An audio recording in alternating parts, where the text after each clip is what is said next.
ನಮ್ಮ ಜೊತೆಗೆ ಮಾತನಾಡೋದಕ್ಕೆ ಹರಪನಹಳ್ಳಿ ಶಾಸಕಿ ಎಂಪಿ ಲತಾ ಅವರು ದೂರವಾಣಿ ಸಂಪರ್ಕದಲ್ಲಿದ್ದಾರೆ. ಮೇಡಮ್ ಕೂಡ ಸದ್ಯಕ್ಕೆ ಪ್ರಯಾಗ್ರಾಜ್ನಲ್ಲೇ ಇರೋದು. ಮೇಡಮ್ ನಮಸ್ಕಾರ. ನಮಸ್ಕಾರ ಮೇಡಮ್, ಹೋಗಿ ಬಂದ್ರ? ಪುಣ್ಯ ಸ್ನಾನ ಆಯ್ತಾ? ಹೇಗಿದೆ ಪರಿಸ್ಥಿತಿ? ನೀವೆಲ್ಲಿದ್ದೀರಿ? ನಾನು ಉತ್ತರ ಪ್ರದೇಶ್ ಟೆಂಟ್ ಸಿಟಿಯಲ್ಲಿ ಇದ್ದೀನಿ. ಇಲ್ಲಿಂದ ಇನ್ನ ನಾನು ಪುಣ್ಯ ಸ್ನಾನ ಮಾಡೋಕೆ ಆಗಿಲ್ಲ.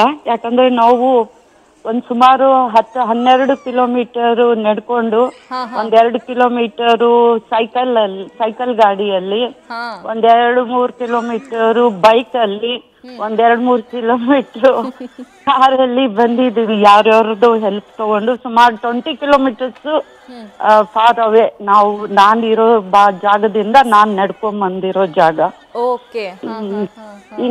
ಇಲ್ಲಿಂದ ನಮಗೆ ತ್ರಿವೇಣಿ ಸಂಗಮ್ ಸಿಗೋದು ಏನೋ 1.5 ಕಿಲೋಮೀಟರ್ ಇದೆ ಇಲ್ಲಿಂದ. ಕ್ರೌಡ್ ಇದೆ. ಹೊರಗಡೆ ತುಂಬಾ ಜನ ಮಲ್ಕೊಂತಿದ್ದಾರೆ. ಎಲ್ಲರೂ ಕಂಪ್ಲೇಂಟ್ ಮಾಡ್ತಾ ಇದ್ದಾರೆ.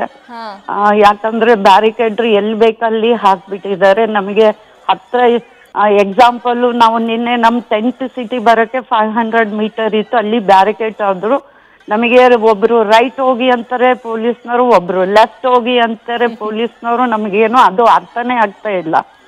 ಯಾಕಂದ್ರೆ ನಾವು ನಡ್ಕೊಂಡ್ ಬಂದ ಮೇಲೆ ಗೊತ್ತಾಯ್ತದು 1.5 ಕಿಲೋಮೀಟರ್ ನಾವು ಸರೌಂಡಿಂಗ್ 500 ಮೀಟರ್ ಇರೋ ಜಾಗನ ನಾವು 1.5 ಕಿಲೋಮೀಟರ್ ಈವ್ನಿಂಗ್ 7-7:30 ವಾಕ್ ಸ್ಟಾರ್ಟ್ ಮಾಡಿದವರು ನಾವು ಇಲ್ಲಿ ಬಂದಾಗ ಮಾರ್ನಿಂಗ್ 4 o'clock.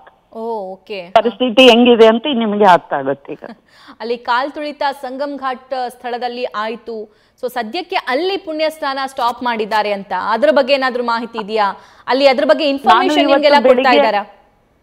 ಇಲ್ಲ, ಇವತ್ತು ಬೆಳಿಗ್ಗೆ ಮಾಹಿತಿ ನಾನು ನ್ಯೂಸ್ ಅಲ್ಲಿ ನೋಡಿದ್ದು 15 ಜನ ತೀರ್ಕೊಂಡಿದ್ದಾರೆ ಕಾಲ್ ತುಳಿತದಿಂದ.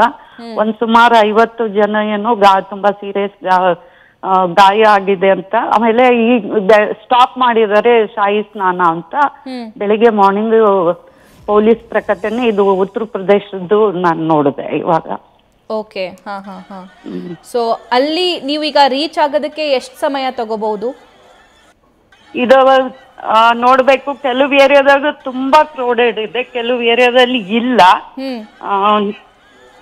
ಹತ್ರ ಬಂದಾಗೆಲ್ಲ ತುಂಬಾ ಕ್ರೌಡೆಡ್ ಇದೆ. ಆಮೇಲೆ ಅದು ಶಟ್ಟರ್ ಕ್ಲೋಸ್ ಮಾಡಿ ಒಂದು ಬ್ಯಾರಿಕೇಡ್ ಆಗಿ ಕ್ಲೋಸ್ ಮಾಡಿದಾಗ ಅವರು 1/2 hour 1 hour ಆದ್ಮೇಲೆ ಬಿಡ್ತಾರೆ.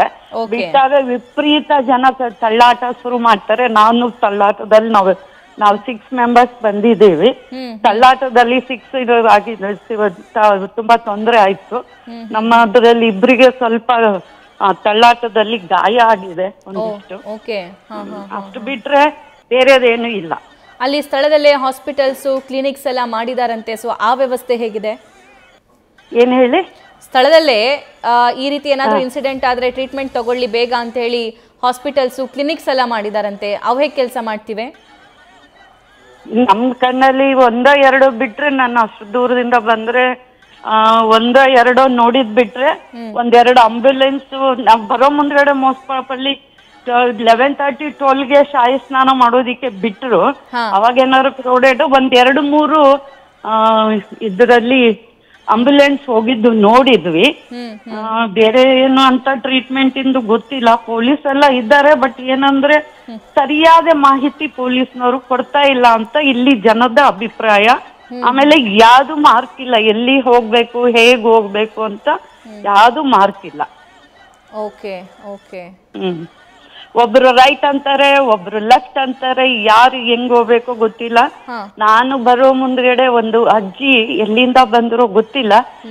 ಶಿ ಈಸ್ 109 years ನಡ್ಕೊಂಡ್ ಬರ್ತಾ ಇತ್ತು. ಒಬ್ರು ಅಲ್ಲಿ ಹೆಲ್ಪ್ ಮಾಡೋರು ಇಲ್ಲ ಅಲ್ಲಿ.